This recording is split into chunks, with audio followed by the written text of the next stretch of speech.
Gracias. Vamos a clasificarla en leve y moderada, en severa y en crítica del recién nacido y lactante. Cuando hablamos de leve y moderada, entonces la vamos a definir cuando el gasto cardíaco está adecuado, pero va a tener un gradiente de pico menor de 50 milímetros de mercurio. Hablamos de severa cuando tenemos un gasto cardíaco también que está adecuado, pero este gradiente de pico va a estar mayor a 50 milímetros de mercurio. Y hablamos, si se quiere, de la más florida, cuando hablemos un poquito de las manifestaciones clínicas, que es la crítica del recién nacido y lactante. En este caso vamos a tener que el gradiente va a estar mucho más alto, como lo vemos en la lámina, con 70 milímetros de mercurio. Va a existir también entonces una presión suprasistémica del ventrículo derecho, lo que va a generar entonces hipoxemia por el cortocircuito derecha-izquierda, un flujo pulmonar disminuido y signo de falla cardíaca. ¿Sí? ¿Ustedes quieren ignorar lo que es gradiente? Cuando lo tocaron la semana pasada en cortocircuito. No. Ok, ¿tú le puedes explicar qué es el concepto de gradiente?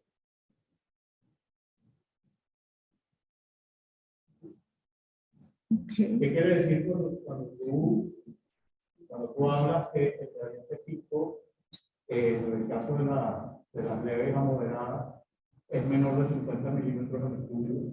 ¿Qué es lo que tú quieres decir sobre eso? Ok, en este caso lo que queremos decir, ¿verdad? Es que la presión, y precisamente esto lo vamos a medir a través de ecocardiografía, ¿ok? Y en este caso, la presión, mientras más presión, por supuesto que el compromiso ventricular va a ser mayor. Pero ¿qué es el gradiente? Un gradiente de 49 milímetros de mercurio en una estenosis pulmonar, ¿qué es lo que quiere decir? ¿Alguien lo sabe? La diferencia.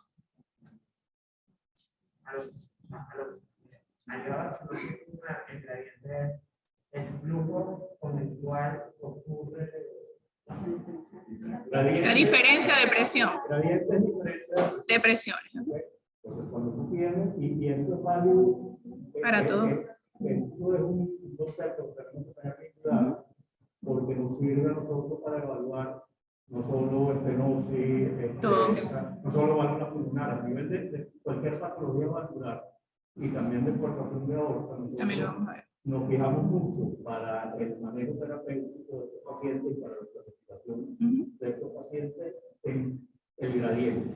Entonces, en el caso particular de la estenosis pulmonar, es la diferencia de presión. Cuando hablas de 50 milímetros de mercurio, es la diferencia de presión que hay entre el ventrículo derecho y la arteria pulmonar. Cuando ustedes tienen una obstrucción a nivel de la salida del ventrículo derecho, si tú tienes una diferencia si tú tienes un gradiente de 50 milímetros de mercurio, eso quiere decir que la presión dentro del ventrículo derecho es 50 milímetros de mercurio más que la de la arteria pulmonar, cuando debería ser igual. Si no hay obstrucción. Eso es el concepto de gradiente. Yo quería que lo tuvieran claro, porque todo lo que vamos a hablar de ahora en adelante, del seminario, que está basado prácticamente todo en gradiente. Gracias, doctor.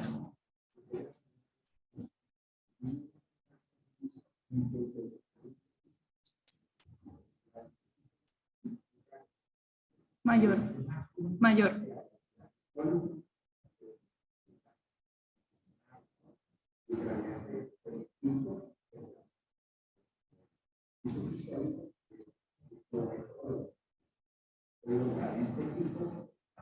Exacto. Bueno, más o menos como lo... Dentro de la patología, vamos entonces a describir que existe dentro de la estenosis pulmonar una variante, que es la displasia de la válvula pulmonar. Ella se presenta en 10 a 20% de todos los casos. En este caso, la válvula con 3 válvulas, el engrosamiento es más severo y va a estar compuesto por un tejido mixematoso que se va a encontrar de forma desordenada. Es importante también acotar en la parte de la patología que en la vida fetal la estenosis va a disminuir el flujo a través de la válvula tricuspide. Esto va a generar entonces que el crecimiento de otras cavidades o de otros sistemas como el ventrículo derecho, como el ductus arterioso y el tronco pulmonar también se va a ver comprometido, y es lo que también va a generar que en ese momento del nacimiento, en el recién nacido, esos síntomas sean más floridos. Fisiopatológicamente vamos entonces a dividirla en lo que es la que se presenta en la etapa neonatal y la que vamos a ver en la etapa adulto o en el adulto. Tenemos entonces que en la etapa neonatal va a haber un periodo de hiperplasia que va a estar acompañado por un excesivo, ¿verdad?, producción o vamos a decir de aumento de los capilares. En la etapa adulto vamos a ver es una hipertrofia de ese tejido que ya se formó, pero sin ese aumento ni replicación de los capilares. Bien, entonces vemos que va a existir una obstrucción parcial, va a generar por supuesto la estenosis, esto va a prolongar el vaciamiento del ventrículo derecho, generando un aumento de la presión en la sobrecarga sistólica, como ya lo habíamos mencionado, pero que inicialmente el gasto pulmonar va a estar conservado. Podemos tener entonces también que cuando el gasto pulmonar está disminuido, que es cuando ya se hace o va a la cronicidad, va a haber un aumento de la demanda de oxígeno y en este momento puede aparecer clínicamente la cianosis. Pero dentro de lo que es el periodo neonatal, también vamos, o en el periodo neonatal y del lactante, vamos a tener que a partir de lo que es el foramen oval y la comunicación interventricular, también va a existir, como sabemos, un cortocircuito derecha-izquierda, que también es otro sistema por lo cual se va a producir la cianosis. ¿Bien?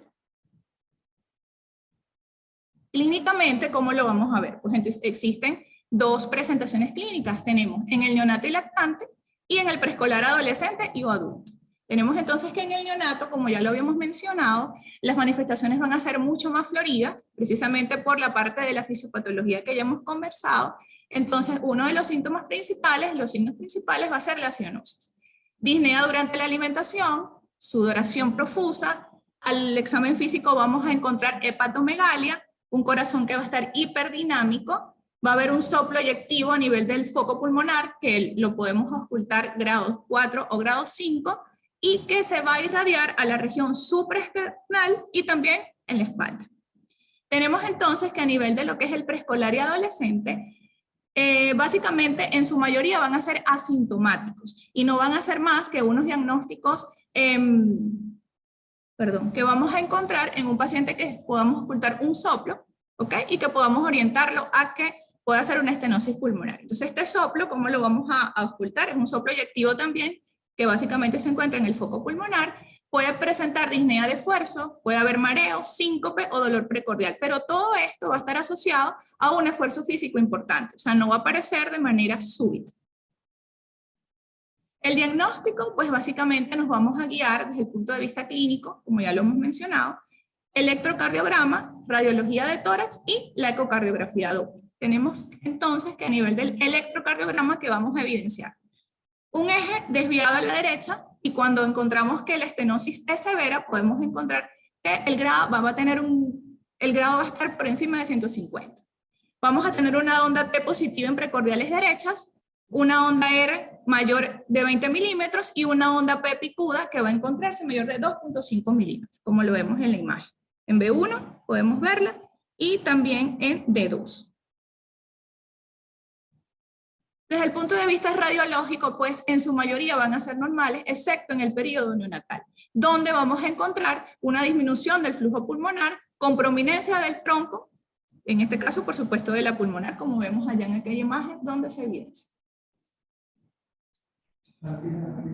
Dígame.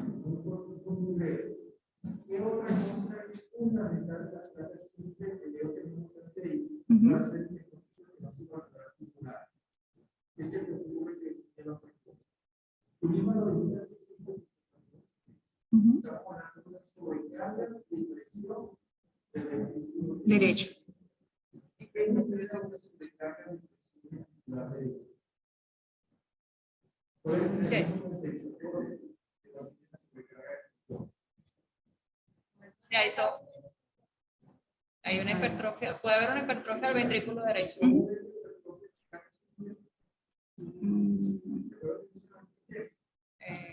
Sí.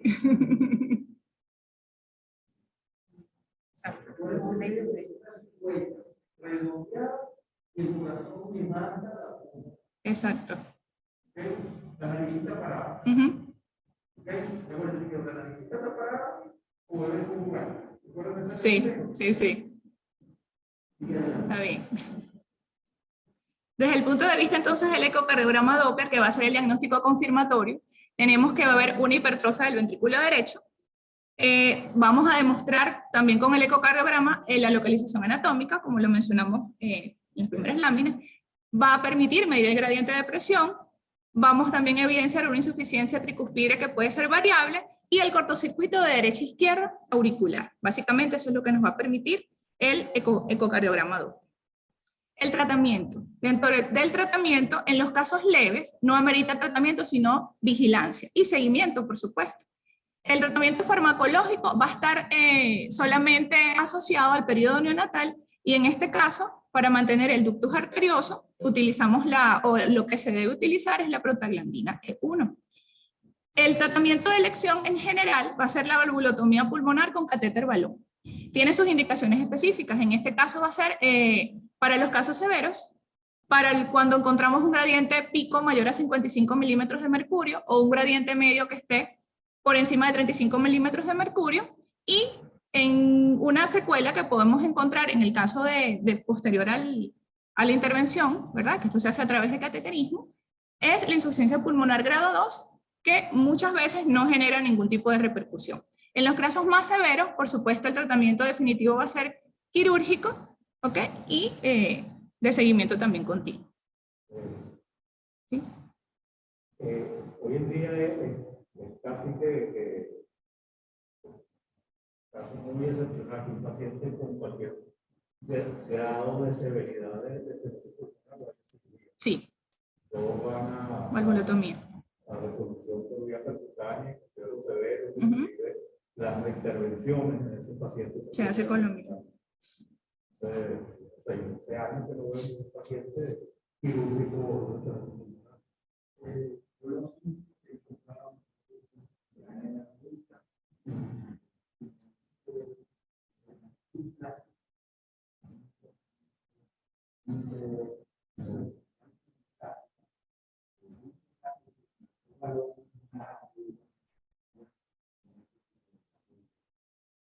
Es excepcional. Sí, sí. De hecho, el pronóstico posterior a la valvulotomía es bastante bueno.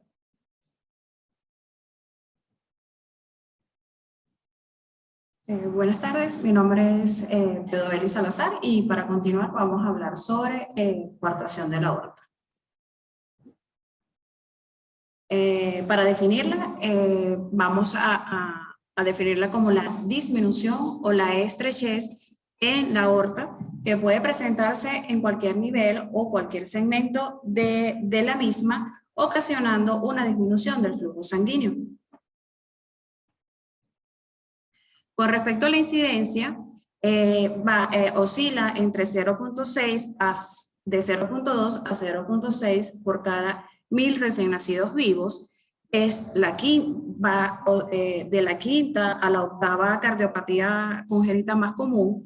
El predominio es en varones, sin embargo, en la coartación de la aorta abdominal, aunque es poco frecuente, se da con más frecuencia en mujeres. Del 15 al 36% de los pacientes con síndrome de Turner presentan coartación de la aorta. Con respecto a la etiología, se han postulado etiologías para explicar el origen embriológico de la coartación de la aorta. Una de las teorías es el tejido ductal ectópico. Esto no es más que la presencia de tejido ductal o tejido del ductus arterioso a nivel de la aorta, ¿ok? Con más frecuencia a nivel del istmo aórtico, que es la zona entre la emergencia de la subclavia izquierda y la inserción del ductus arterioso. Cuando se cierra el ducto, pues la respuesta de este tejido ductal es la constricción, ¿ok? Que va a provocar la estrechez o la disminución del calibre en la aorta. Otra de las teorías es el flujo a nivel fetal.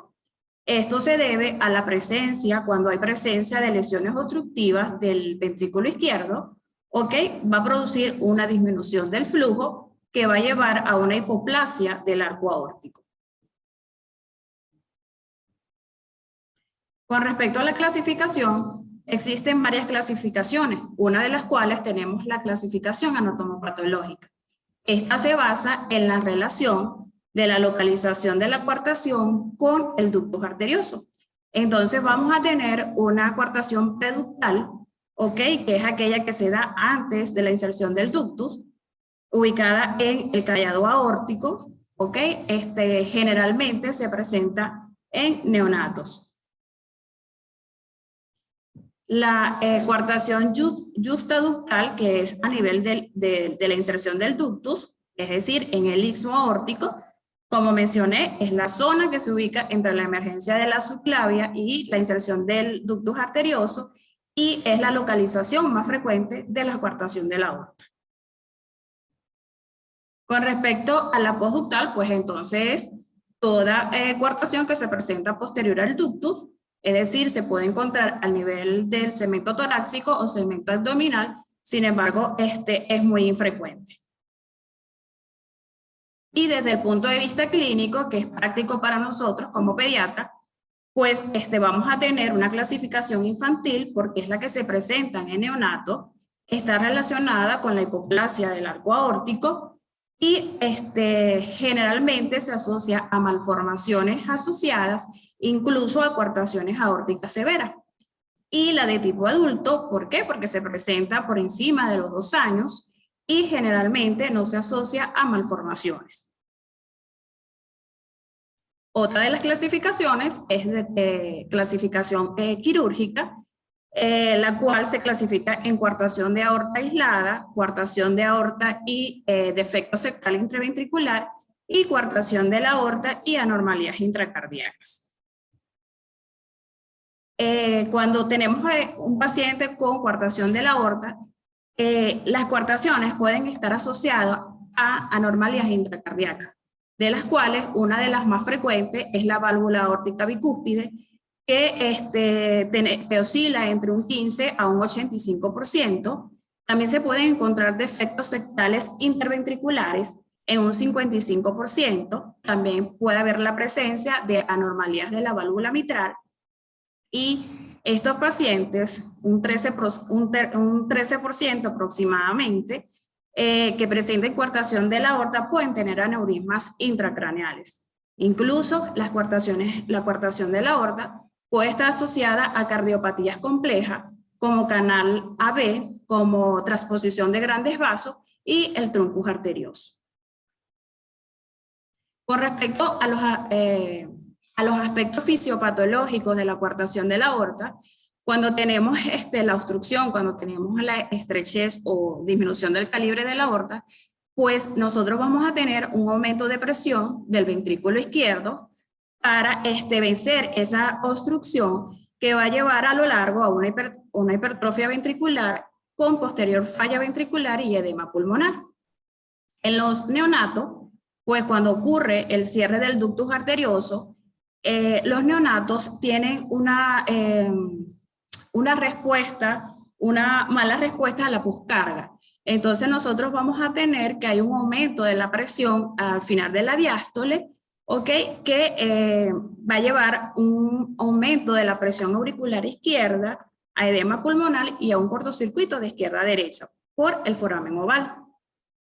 En niños mayores, la respuesta es por hipertrofia concéntrica del ventrículo izquierdo. Se va a presentar hipertensión arterial secundaria a la diferencia de gradiente entre las presiones de los miembros superiores e inferiores, y a lo largo, mientras prolongue la coartación de la aorta, se va a desarrollar colaterales aórticas, frecuentemente entre la aorta ascendente y la aorta descendente, que este mecanismo es por el cual nosotros podemos encontrar pacientes que, a pesar de una coartación aórtica severa, puede tener pulso a nivel de los miembros inferiores.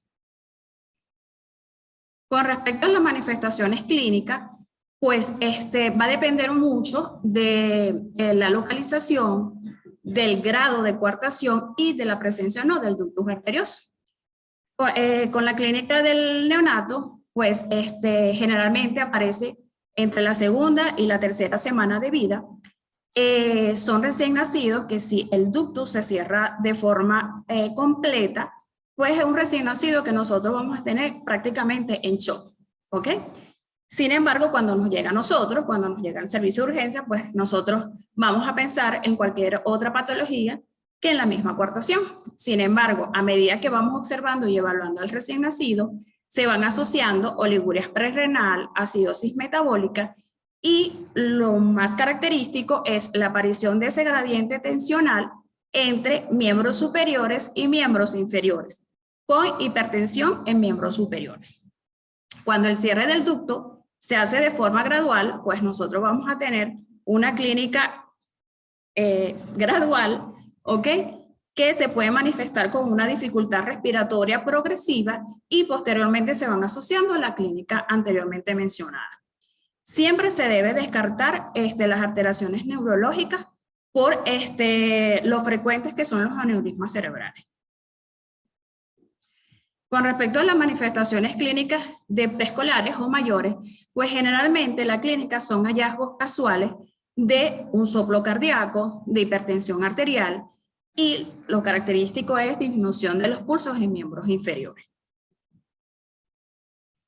Con respecto al examen físico, pues a la palpación tenemos una herramienta principal para el diagnóstico, que es palpar los pulsos, ¿ok? Que lo podemos encontrar saltones en los miembros superiores y pueden encontrarse los pulsos disminuidos o ausentes en los miembros inferiores e incluso pueden estar asincrónicos con respecto a los miembros superiores. A la auscultación, pues los ruidos cardíacos normalmente son rítmicos, ¿ok? Son normales. Sin embargo, pues podemos encontrar que pueden estar taquicárdicos y en algunas ocasiones pueden estar en galope, ¿ok? Y puede aparecer un reforzamiento del segundo ruido. Con respecto a los exámenes paraclínicos, que también los tenemos de la mano, podemos realizar un electrocardiograma. Sin embargo, no es tan específico para este tipo de cardiopatía. Y en neonatos es mucho menos específico, pero sin embargo, en algunos casos se puede mostrar una taquicardia sinusal, el eje derecho e hipertrofia ventricular derecha. Pero ya en niños mayores y adolescentes se va a observar hipertrofia del ventrículo izquierdo. En la imagen en la lámina tenemos una imagen de un electrocardiograma, ¿ok? Donde podemos evidenciar signos de hipertrofia ventricular. ¿Cuáles son estos signos? Pues tenemos una S, una onda S profunda a nivel de B1 y de B2, ¿ok? Y tenemos Rs grandes a nivel de B5 y de B6, ¿ok? Pero también se observan trastornos de repolarización como es onda T invertida en las precordiales izquierdas, en este caso ABL y D1.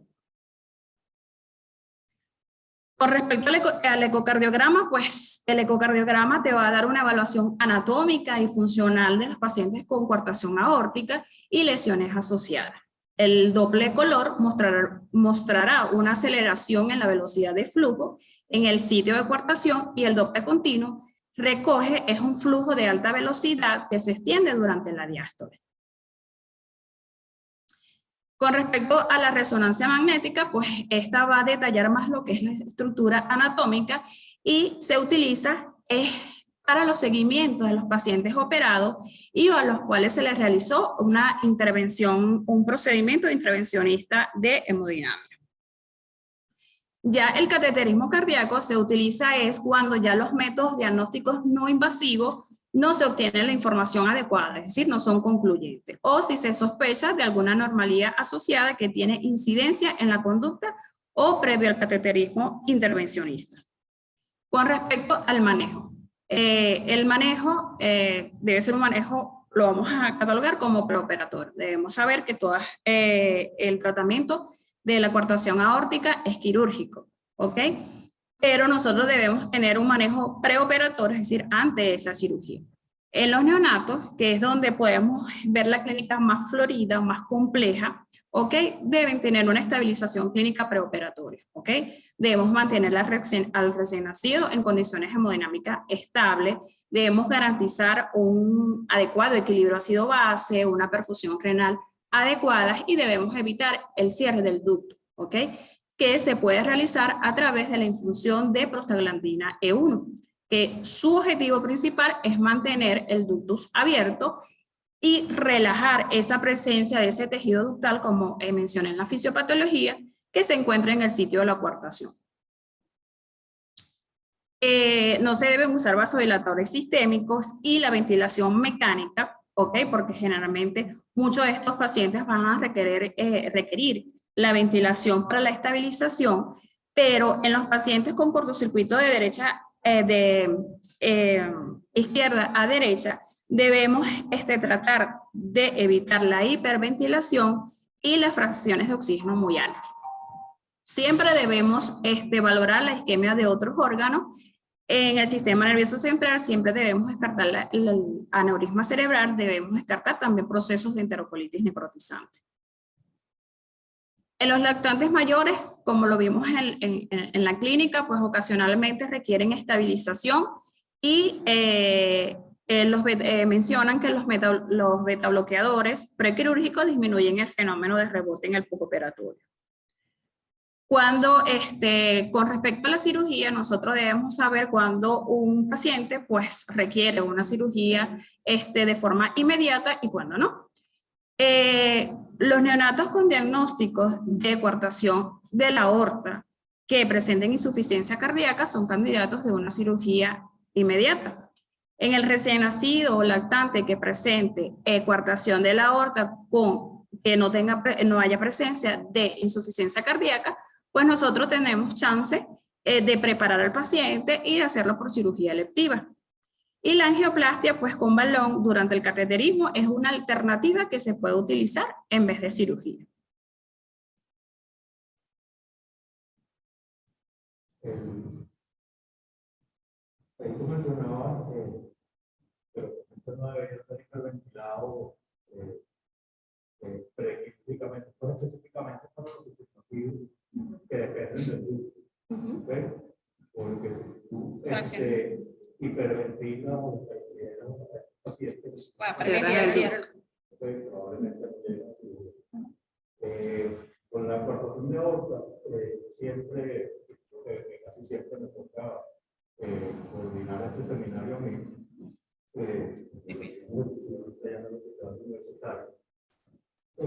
Yo siempre les insisto a ustedes como pediatras que el diagnóstico no lo debemos hacer nosotros los cardiólogos cuando es más allá de la etapa neonatal que el paciente que está en muy malas condiciones y a veces el diagnóstico es complicado. Pero el diagnóstico de una coartación en niños ya más grandes tiene que ya el paciente se ha referido al cardiólogo ya con el diagnóstico. Porque es imposible que un niño que va a su control pediátrico regularmente, ese pediatra no le haya tratado como nos ha tocado en varias ocasiones, pacientes que nos mandan por otra cosa, por hipertensión arterial, pero resulta que el paciente está corto. Entonces, es importantísimo la palpación de los pulsos, los que ven recién nacidos también, palpando los pulsos a un recién nacido que está llorando es muy difícil, pero tienen que tener paciencia y hasta que no estén seguros de palpar, no deben abandonar, pueden estar por hecho de que los pulsos están ahí, tienen que palpar. Buenas tardes. Para continuar, entonces vamos a continuar con la estenosis valvular aórtica, ¿verdad? Que tenemos que la estenosis valvular aórtica consiste en una disminución de la luz de la válvula aórtica. Es una patología, ¿verdad? Que casi siempre va acompañado, por decir siempre, de otros tipos de cardiopatías congénitas y consiste en la obstrucción del tracto de salida de la sangre del ventrículo izquierdo hacia la aorta por una válvula que tiene en su anatomía o su morfología, puede ser bicúspide, unicúspide o incluso tricúspide, pero hay problemas en el desarrollo de la válvula, por decir así, como la válvula hay disminución de la luz de la válvula, ¿verdad? Tenemos que esta válvula puede presentar anomalías que nos va a llevar entonces a la obstrucción del tracto de salida del ventrículo izquierdo hacia la aorta. Entonces, su aparición parece ser multifactorial, dice que realmente la etiología es desconocida, sin embargo, hay algunas teorías que nos dicen que puede ser por infecciones virales intrauterinas que ocasionan daño como tal de las valvas y con posterior fusión de las mismas. Cierre prematuro del foramen oval, que nos lleva entonces a disminución del gasto cardíaco, ¿verdad? Y como consecuencia también alteraciones o malformación de las válvulas, o un crecimiento anormal del tejido de los cojines endocárdiacos. En cuanto a su epidemiología, tenemos que la incidencia global es entre un 3 a 6% de las cardiopatías congénitas y existe una predominancia de hombres respecto a hombres con mujeres, y el 20% de los pacientes diagnosticados con estenosis aórtica está asociado a otros tipos de anomalías cardiovasculares, como son coartación de la aorta, comunicación interventricular o incluso estenosis de la válvula mitral. La prevalencia de la válvula bicúspide es la más frecuente y es un 0.5 en neonatos y en niños. Sin embargo, la más grave o la estenosis aórtica crítica es en el caso de los pacientes con una válvula unicúspide. Entonces, tenemos que, puede ser entonces, esta patología puede ser ocasionada por válvula unicúspide, bicúspide o incluso una válvula tricúspide, que es lo normal, pero hay fusión o comisuras, o las cúspides y las comisuras son iguales o desiguales, por decirlo así, cuando hay fusión de alguna de ellas. En cuanto a la epidemiología, esto ya, disculpen.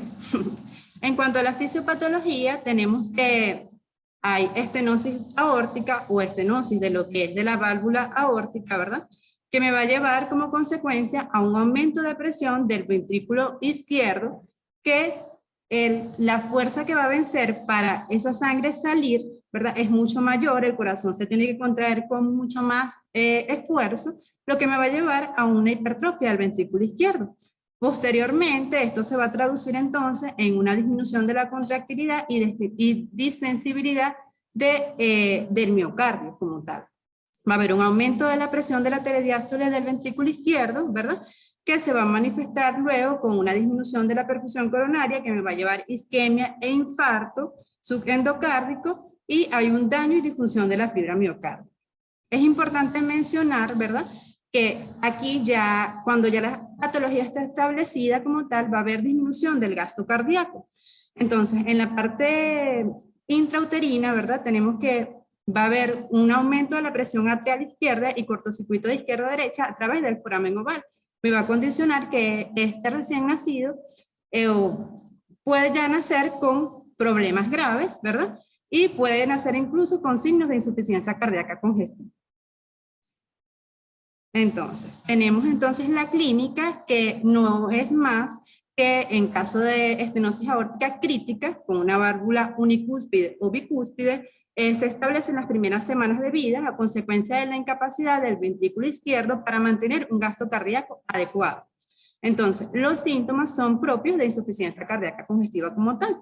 Entonces, es un recién nacido que vamos a tener con taquicardia, taquipnea, dificultad para la alimentación, incluso donde hace mayor esfuerzo físico, ¿verdad? Hay mayor gradiente de presión y es allí donde puede ocurrir incluso el síncope e incluso está descrito la muerte súbita, sudoración profusa, shock cardiogénico, disminución de los pulsos periféricos, hipotensión, palidez y llenado capilar lento. La cianosis generalmente dice que en una cuarta parte de los pacientes está descrito, ¿verdad?, por la sobrecarga de presión. En cuanto al examen físico, generalmente en los niños más grandes o en los preescolares, dice que es casual, o sea, es un paciente que nos llega, que la mamá dice que se desmayó y o fue al pediatra y tenía un soplo y lo mandaron a interconsulta con cardiología y resulta que tenía una estenosis aórtica. Pero en el caso del recién nacido, el soplo puede estar o no presente, y si está presente, podemos tener un soplo sistólico eyectivo, el segundo espacio intercostal derecho, irradiado a la parte alta del esternón y el cuello generalmente con freno. El componente aórtico del segundo ruido está reducido o ausente y los pulsos están disminuidos y la hipotensión. En cuanto a la radiografía de tórax, generalmente en neonatos con estenosis grave o estenosis aórtica crítica, es casi siempre van a tener cardiomegalia moderada o grave, ¿verdad? Va a haber un aumento de la vascularización pulmonar, pero a veces pasa desapercibido incluso, una cardiomegalia moderada, y no es la radiografía de tórax no nos hace como tal el diagnóstico. Entonces, en los niños más grandes puede ser normal incluso la rayos X, la cardiomegalia de leve a moderada, hipertensión venocapilar pulmonar, dilatación de la aorta ascendente y aurícula izquierda prominente. En los casos leves, generalmente el electrocardiograma puede ser normal en caso de que sea una estenosis aórtica moderada, de leve a moderada. En casos graves ya vamos a tener signos de una hipertrofia ventricular izquierda, ya mencionados ya por mi compañera. También podemos tener cambios del segmento ST y la onda T, que nos dicen que hay isquemia o infarto subendocárdico. Es importante también mencionar, que no lo mencioné en la clínica, que incluso en los recién nacidos puede haber irritabilidad por el mismo dolor precordial que es causado por los infartos subendocárdicos que puede ocasionar este tipo de patología. En estenosis crítica puede revelar entonces hipertrofia ventricular y auricular derecha, y la mayoría presentan alteraciones del segmento ST y de la onda T. En cuanto a la evaluación ecocardiográfica, es el gold estándar, ¿verdad?, para diagnóstico de este tipo de patología. Generalmente, como ya hemos comentado, casi siempre, o para no decir siempre, viene acompañada de otro tipo de cardiopatías congénitas. Entonces tenemos los parámetros a evaluar, las características anatómicas de la válvula, gradiente de presión, repercusión sobre las cámaras y lesiones asociadas. Vamos a ver, se va a evidenciar un aumento de la turbulencia del flujo, ¿verdad? Vamos a tener también, vamos a identificar las características anatómicas de la válvula, si es una válvula unicúspide, bicúspide, tricúspide, y allí nos vamos a orientar el grado de estenosis de la aorta.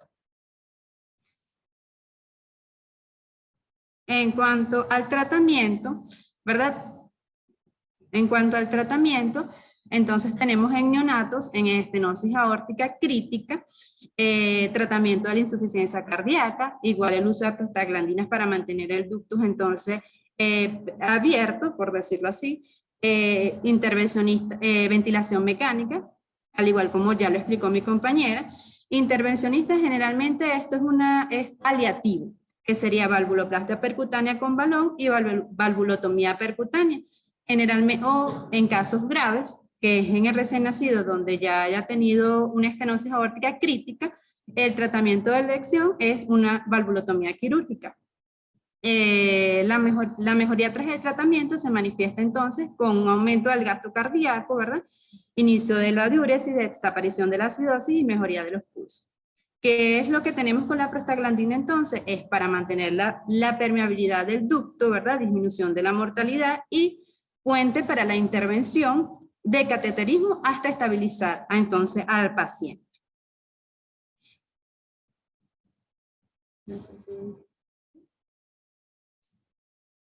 Bueno, ya para finalizar, vamos a hablar sobre la sobrecarga de presión ventricular, que es básicamente lo que hemos estado conversando.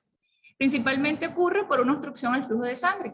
¿Por cuáles patologías? Pues la estenosis pulmonar, la estenosis aórtica, la coartación aórtica, la interrupción del arco aórtico y también podemos encontrarla en la hipertensión pulmonar severa.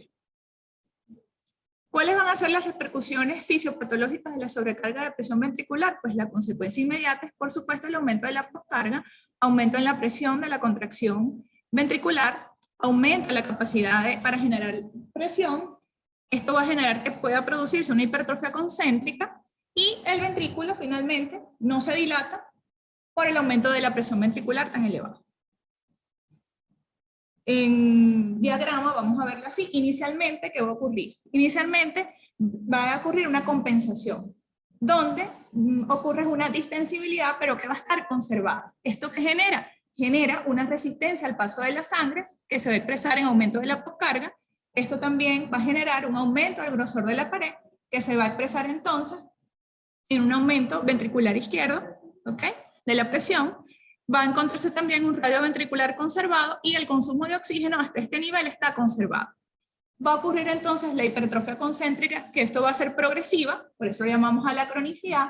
Esto va a llegar a una fase más avanzada, donde ocurre una descompensación, produce una disminución de la distensibilidad. Ese grosor va a aumentar mucho más que en la primera fase, aumenta la fibrosis del miocardio, lo que va a generar un aumento en la rigidez. Esto produce un aumento de la presión diastólica, lo que va a llevar a una relajación miocárdica alterada. Y finalmente va a ocurrir una insuficiencia cardíaca por disfunción diastólica completa. Existen desde el punto de vista electrocardiográfico unos signos, unos criterios que nos van a orientar a la sobrecarga de presión. En este caso tenemos tres, vamos a decir así, técnicas para hacerlo. Tenemos el índice de Lewis, el voltaje de Cornell y el más utilizado, que es el índice de Sokolov. En este caso, ¿qué vamos a medir? La onda S en la diversión B1, la onda R en B6, y esta suma de estas dos mediciones debe estar mayor a 35 milímetros de mercurio para que nosotros podamos hablar entonces que hay una hipertrofia ventricular izquierda. Gracias. ¿Hay alguna pregunta?